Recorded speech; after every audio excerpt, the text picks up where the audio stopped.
ಬೆಳಕು news one Kannada ಸುದ್ದಿವಾಹಿನಿ. ಇದು ಸತ್ಯ ಸುದ್ದಿಗಳ ಹೂರಣ. ಶ್ರೀ ಪರಮೇಶ್ವರ ಪ್ರೀತ್ಯರ್ಥಂ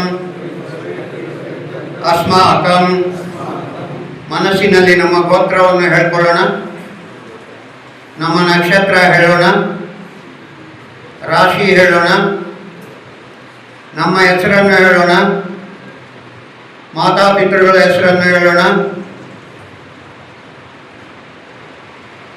ಈ ದಿನದ ಮಾಸಿಕ ಸಭೆಯ ಕಾರ್ಯಕ್ರಮಗಳನ್ನು ಸುಗಮವಾಗಿ ನಡೆಸಿಕೊಡಲು ನಮ್ಮ ಅಧ್ಯಕ್ಷರಾದ ನಾರಾಯಣಸ್ವಾಮಿ ಸಾರ್ ಅವರು ಆಗಮಿಸಿದ್ದಾರೆ. ಸನ್ಮಾನ್ಯ ಶ್ರೀ ನಾರಾಯಣಸ್ವಾಮಿ ಸಾರ್ ಅವರು ಈ ದಿನದ ಅಧ್ಯಕ್ಷತೆಯನ್ನು ವಹಿಸಿ ಕಾರ್ಯಕ್ರಮಗಳನ್ನು ಸುಗಮವಾಗಿ ನಡೆಸಿಕೊಡ್ಬೇಕಂತ ಅವರಿಗೆ ಆಧಾರದ ಸ್ವಾಗತವನ್ನು ಮಲಿಯಪ್ಪನವರು ರಾಜ್ಯ ಸಂಘದ ಕಾರ್ಯದರ್ಶಿಗಳು, ಅವರು ಬೆಂಗಳೂರಿಂದ ನಮ್ಮ ಸಭೆಗೆ ಆಗಮಿಸಿದ್ದಾರೆ. ಅವರಿಗೂ ಸಹ ಆಧಾರದ ಸ್ವಾಗತವನ್ನು. ಡಿಎದು 1.5% ರೆಕಮೆಂಡ್ ಆಗಿದೆ.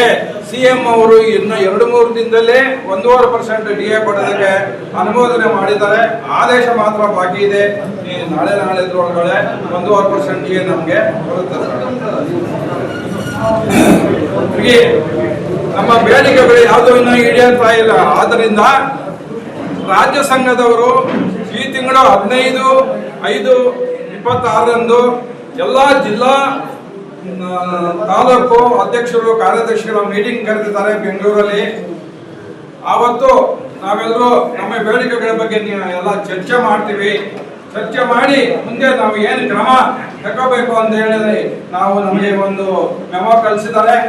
15 ತಾರೀಕು ಬನ್ನಿ ಬೆಂಗಳೂರಿಗೆ ಅಂತ ನಾವು ಹೋಗ್ತಾ ಇದ್ದೀವಿ. ಅಲ್ಲಿ ಏನ್ ತೀರ್ಮಾನ ಆಗುತ್ತೋ ನಾವು ನಮ್ಮ ಬೇಡಿಕೆಗಳು ನಮ್ಗೆ ಈಡೇರಬೇಕು ಬೇಗ ಅನ್ನೋ ಒಂದೇ ಒಂದು ಸಾಲಿನ ನಾವು ಸವಾಲನ್ನು ರಾಜ್ಯಾಧ್ಯಕ್ಷರಿಗೆ ಹೇಳಿದ್ದೀವಿ. ರಾಜ್ಯಾಧ್ಯಕ್ಷರು ಆಯ್ತು ಬನ್ನಿ ಎಲ್ಲ ಮಾತಾಡೋಣ ಅಂತ ಹೇಳಿದ್ದಾರೆ. ಆದ್ರಿಂದ ಅದು ಮುಂದೆ ಅದು ಸಭೆಯಲ್ಲಿ ಏನ್ ತೀರ್ಮಾನ ಆಗುತ್ತೋ ಅಂತ ಅದನ್ನ ತಮಗೆ ತಿಳಿಸ್ತೇನೆ ಸರ್.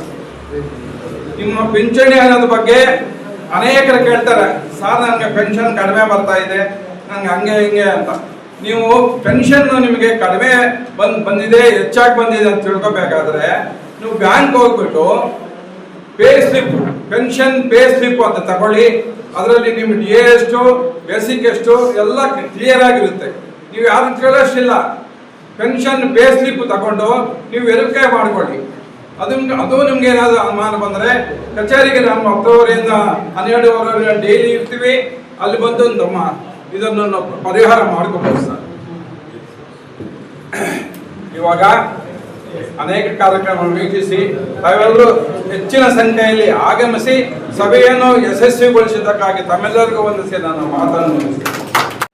ರಾಜ್ಯ ಸರ್ಕಾರದಲ್ಲಿ ನಮ್ಮ ಸಂಧ್ಯಾ ಕಿರಣ್ ಯೋಜನೆ ಅದನ್ನು 60ರಿಂದ 70 ವರ್ಷ ತನಕ ನಮ್ಮ ನಿವೃತ್ತ ಬಾಂಧವರಿಗೆ ಇನ್ನೇನೋ ಒಂದು ಸದ್ಯದಲ್ಲೇ ಕ್ಯಾಬಿನೆಟ್ಗೆ ಹೋಗಿ ಅದು ಒಂದು ಆದೇಶವಾಗ್ತಕ್ಕಂಥ ಸ್ಥಿತಿ ಇದೆ. ಅದು ನಿಮ್ಮ ನಿವೃತ್ತ ವೇತನದಲ್ಲಿ 1% ಮಾತ್ರ ಇಟ್ಕೊಳ್ತಕ್ಕಂಥ ಒಂದು ಅವಕಾಶಕ್ಕೆ ನಮ್ಮ ಸಂಘವು ಅದಕ್ಕೆ ಪ್ರಯತ್ನ ಪಡ್ತಾ ಇದೆ. 1%, 70ರಿಂದ ಮೇಲ್ಪಟ್ಟಿರ್ತಕ್ಕಂಥವರು ಆಯುಷ್ಮಾನ್, ಪ್ರಧಾನಮಂತ್ರಿಗಳ ಆಯುಷ್ಮಾನ್ ಕರ್ನಾಟಕ ಈ ಯೋಜನೆಯಲ್ಲಿ 70 ವರ್ಷಕ್ಕೆ ಮೇಲ್ಪಟ್ಟಂಥ ನಿವೃತ್ತ ನೌಕರರು, ಕುಟುಂಬ ನಿವೃತ್ತ ವೇತನದಾರರಿಗೆ ಯಾವುದೂ ಕೂಡ 1 ರೂಪಾಯಿ ಕೂಡ ಕೊಡೋ ಹಾಗಿಲ್ಲ. ಈ 2 ಮಹತ್ವದ ಒಂದು ವಿಷಯವನ್ನು ತಮ್ಮ ಮುಂದೆ ಹಂಚಿಕೊಳ್ಳೋದಕ್ಕೆ ಪ್ರಯತ್ನ ಪಡ್ತಾ ಇದ್ದೀನಿ. ಆಮೇಲೆ ಅವರ ಸರ್ಕಾರದ ಮೇಲೆ 5 ತಿಂಗಳ ಬಾಕಿ ಅವರ ತಲೆ ಮೇಲೆ ಭಾರ ಇದೆ. ಅದು ಯಾವತ್ತಾದರೂ ಕೊಡ್ತಾರೆ.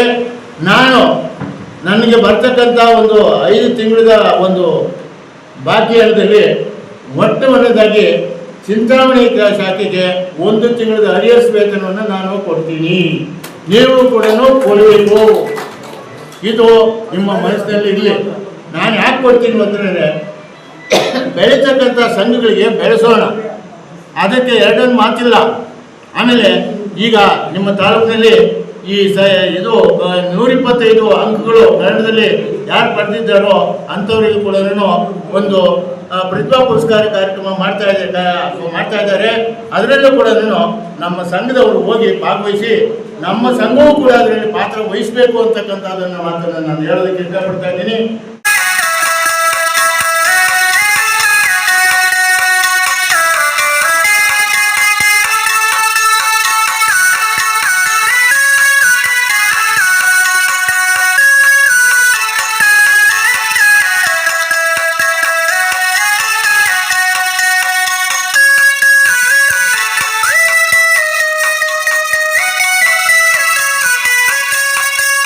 ನಿವೃತ್ತಿ ನೌಕರರ ಮಾಸಿಕ ಸಭೆ ಬಹಳ ಯಶಸ್ವಿಯಾಗಿ ನಡೆದಿದೆ.